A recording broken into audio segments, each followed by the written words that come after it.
Christelle des médiathèques d'Annecy. Pour cette rentrée littéraire, j'ai choisi de vous présenter L'homme qui danse de Victor Gestin.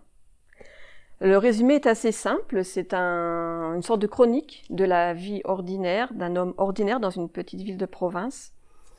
L'auteur, Victor Gestin, est un auteur jeune, c'est en âge et en littérature. En âge, il a 27 ans, en littérature, c'est son deuxième roman publié. Je dis publié puisque dans une interview sur France Culture, il raconte qu'avant d'écrire ces deux romans, il a écrit beaucoup de romans et qu'il a écrit avant même de lire.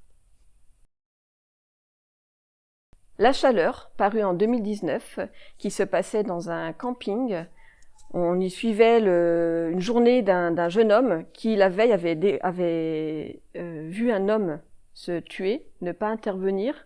Il n'était pas intervenu et il l'avait enterré. Il a reçu le prix Femina des lycéens.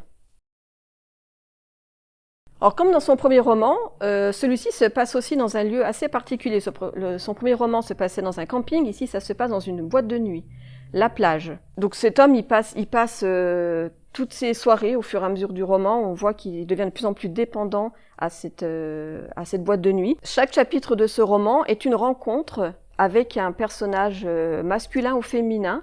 On le voit évoluer, il a à peu près 10 ans quand le roman commence et ça finit de nos jours, il a à peu près 40 ans, le héros qui s'appelle Arthur. Alors Victor Gestin présente les hommes dans ce roman de manière un peu pathétique quand même. Son héros lui-même est réservé, très peu sûr de lui. Au début de sa vie, il est très embarrassé par son corps qui est très maigre. Et au fur et à mesure des années, il va muscler ce corps, mais un peu à outrance. Il va apprendre à danser. Mais tout ça pour correspondre en fait au canon masculin dans une boîte de nuit. Il est à la recherche désespérée du bonheur, de la rencontre amoureuse, mais toujours dans ce cadre de boîte de nuit. Les hommes qu'il rencontre ou les femmes se présentent au départ, quand il les rencontre, c'est des hommes sur deux, qui sont conquérants, comme on le demande, comme on s'imagine dans une boîte de nuit. Ils sont là pour choper, comme le dit un des personnages dans le roman. Mais au fur et à mesure de ces discussions avec eux, de ces rencontres un peu hors boîte de nuit, on se rend compte que ce sont des gens, voilà, avec une vie très banale, des hommes souvent bagarreurs, menteurs. Il aborde aussi des sujets de société tels que l'homosexualité, qui est très mal vue dans une petite ville comme ici dans ce roman. Il parle aussi du GHB. Donc voilà, ces hommes sont pathétiques, ils peuvent être aussi de potentiels violeurs. Donc, je vais lire un court extrait qui pour moi parle bien de l'histoire de ce roman. On présente bien le thème de ce roman, qui sont aussi le corps et les soirées. Au cours du repas, je le savais, 2 sujets de conversation pouvaient me tomber dessus, probablement par le biais de ma tante, mon corps et mes soirées. Le premier est arrivé quand je me suis resservi du poulet.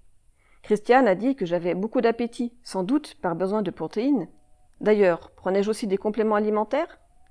Je m'en suis sortie avec les arguments habituels. Oui, mais c'est naturel, de la protéine de lait en poudre, rien à voir avec les stéroïdes. Elle a paru cependant continuer à douter de l'authenticité de mon corps, comme si je trichais ou l'avais volé quelque part. Je n'étais pas crédible à ses yeux. Elle me connaissait depuis assez longtemps pour m'avoir vu changer, se souvenir de moi maigre. Ça se voyait encore sur ma tête, fine et fragile.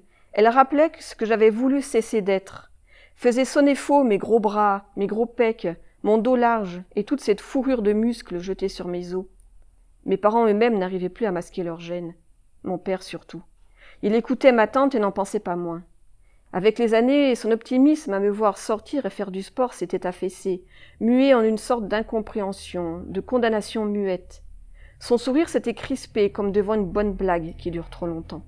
Il trouvait que je m'enfermais là-dedans. J'évitais le sujet.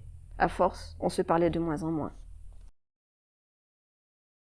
Ce que j'ai bien aimé dans ce roman, effectivement, c'est tout ce qui est psychologique. C'est-à-dire, c'est un roman assez simple à lire, mais il y a une grosse force psychologique. On suit vraiment l'évolution de ce personnage qui s'enferme socialement et amoureusement dans cette boîte de nuit. En fait, il ne vit plus que pour ses soirées dans cette boîte de nuit. Et il devient véritablement L'homme qui danse.